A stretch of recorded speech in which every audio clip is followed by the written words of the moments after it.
Chicago کے اندر جو gangsters ہوتے تھے، کالے کالے ریپرز جو ہیں وہ مسلمان ہوئے ہیں، تو وہ اپنی ساری تبلیغ جو ہے وہ ریپ لکھ رہے ہیں۔ اب جب وہ حج پہ جاتا ہے تو اس کو سمجھ میں آتا ہے کہ عالیجہ محمد تو ایک اپنا اس نے فرقہ بنا کے اسلام کے اندر آلٹریشن کر کے ایک نیا سسٹم بنایا ہوا تھا۔ عربی زبان تم دیکھو گے کہ یہ کم نہیں ہو رہی ہے، یہ بڑھے جا رہی ہے۔ پھر دوسرا عربی مزید کیسے پھیل رہی ہے؟ دنیا بھر میں ایک گورا بیٹھا ہوا ہے امریکہ میں، کل میں دیکھ رہا تھا تو وہ شکاگو کے اندر کالے ریپرز جو ہیں وہ مسلمان ہوئے ہیں۔ شکاگو کے اندر جو گینگسٹرز ہوتے تھے کالے، تو وہ اب اچھا اب دیکھو نا، ہمارے ہاں تھوڑا سا یہ فرق آ جاتا ہے کہ ہمارا بلیف سسٹم کا تھوڑا فرقے وائز تھوڑے ڈفرینسز ہوتے ہیں۔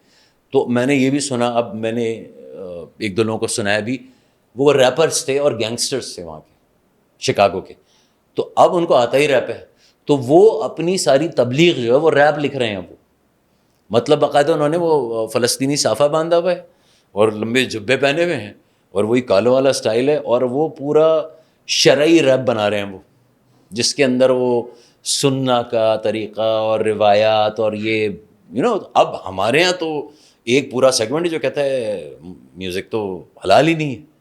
ٹھیک ہے نا، تو اب اس کے اوپر لوگ خیر اینی ویز اللہ جس کو جس طرح ہدایت دے۔ انفیکٹ ایک میں تم لوگوں کو قصہ بتاتا ہوں، یو ایس کے اندر آئی گیس 70s 80s میں ایک آدمی تھا، اس کا نام تھا میلکم ایکس، ٹھیک ہے۔ اب وہ والی بات ہے نا، اللہ کس کو کہاں سے ہدایت دے، تو وہ کالا تھا، اب وہ ایک گینگسٹر بھی تھا، قتل و غارت گری، چوری، نشے وغیرہ ساری کرتا تھا۔ پھر اس کا ہوا یہ کہ کسی چیز میں پکڑا گیا، ڈرگس کے کیس میں،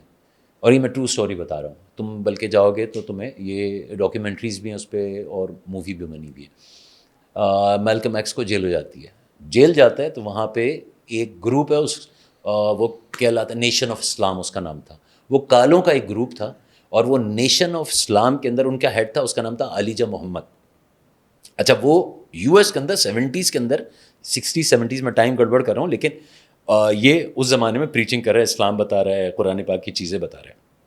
میلکم ایکس اس کو جوائن کرتا ہے، اس کے لوگوں کے ساتھ گھومنا چاہتے ہیں۔ جب جیل جاتے ہیں تو جیل کے اندر پروٹیکشن کا بھی پرابلم ہو جاتا ہے، جب آپ جیل میں ہوتے ہیں تو آپ کسی ایک گروپ کو جوائن نہیں کریں گے تو وہاں پہ ٹھیک ٹھاک کٹس ہوتی ہے، چھوڑتا نہیں کوئی آپ کو۔ خیر وہ عالیجہ محمد والوں کو جوائن کر لیتا ہے، ان کے ساتھ اٹھنا بیٹھنا شروع کرتا ہے۔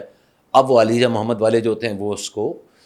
حدیث اور قرآن اور یہ ساری چیزیں اس سے ایکسپوجر ہوتا ہے۔ اب جیل میں کچھ کرنے کو نہیں ہے، وہ پڑھنا شروع کرتا ہے، ہی کنورٹس، وہ مسلمان ہو جاتا ہے، جیل کے اندر ہی مسلمان ہو جائے گا۔ اب یہ باہر آتا ہے،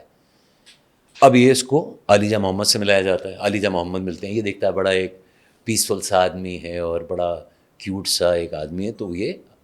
بڑا فین ہو جاتا ہے۔ اب یہ جس طرح تبلیغی جماعت والے ہمارے نکلتے ہیں تو عالیجہ محمد کے گروپس بنے ہوئے ڈفرینٹ، کالے ہیں، سوٹس میں ٹائز وائز لگائے ہوئے ہیں، جس طرح کرسچن مشنریز ہوتی ہیں اس والے ہولیوں میں گھوم رہے ہیں اور الگ الگ جگہ جا رہے ہیں، چرچز کے آگے جا رہے ہیں اور تبلیغ کر رہے ہیں۔ خیر یہ کرتے کرتے یہ آدمی بہت اسمارٹ ہوتا ہے، تو یہ میلکم ایکس کافی اوپر آ جاتا ہے، سینئر ہو جاتا ہے وہاں کا ایک۔ پھر ماشاء اللہ اس کو ٹائم ملتا ہے، اس کو موقع ملتا ہے اور وہ حج پہ جاتا ہے۔ اب جب وہ حج پہ جاتا ہے تو اس کو سمجھ میں آتا ہے کہ عالیجہ محمد تو ایک اپنا اس نے فرقہ بنا کے اسلام کے اندر آلٹریشن کر کے ایک نیا سسٹم بنایا ہوا تھا۔ حج پہ جاتا ہے اور آ کے لوگوں کو بتاتا ہے، خط وط لکھ رہا ہے، کہہ رہے میں وہاں دیکھ رہا ہوں حج پہ نیلی آنکھوں والے اور گولڈن والے لوگ بھی کھڑے ہوئے وہاں پہ حج کر رہے ہیں۔ اب یہ کیوں اس کے لیے کوشچن بن رہا ہے، کیوں اس کو اتنا جھوٹ بولا گیا تھا؟ ادھر اس نے عالیجہ محمد نے جو جھوٹ پھیلایا تھا وہ یہ پھیلایا تھا کہ یہ جو بلو آنکھوں والے گورے جو ہوتے ہیں ان کو کہتا تھا بلو آئیڈ ڈیولز، اور یہ شیطان کے لوگ ہیں، اور ہم کالے اور براؤنز کے سے یہ اللہ کے لوگ ہیں۔ اب میلکم ایکس جب وہاں جاتا ہے تو وہاں سے واپس آتا ہے تو وہ عالیجہ محمد کے خلاف کھڑا ہو جاتا ہے، اور وہ قرآن پاک کی اسلام کی ریئل ٹیچنگز وہ کہتا ہے بھائی سب برابر ہیں، کوئی نیلی آنکھیں، کوئی براؤن آنکھیں، کوئی گولڈن بال، کوئی کالے بال۔ کہہ رہے تمہارے اعمال ہیں جس پہ تمہیں جج کیا جائے گا، تم اچھے انسان ہو، اچھے مسلمان ہو یا برے مسلمان ہو، اس پہ جج کیا جائے گا۔ تمہاری رنگ، تمہارا نسل، تمہارے پیچھے فیملی میں کون لوگ تھے، کیا تھے، اس سے تمہیں نہیں جج کریں گے، ہم اس بات سے جج کریں گے کہ کیا تم سیدھا سوچنے والے ہو کہ نہیں، کیا تم سیدھے راستے پہ چلنے والے نہیں ہو۔ تمہارا کوئی بھی قبیلہ ہو، you are accepted in Allah's religion۔ تو دیکھو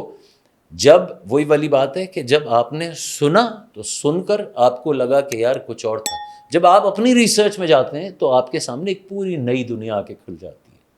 اور آپ کو سمجھ میں آتا ہے کہ بھائی یہ ٹریک ہے. کوئی کویسچنز وغیرہ بن رہے ہیں؟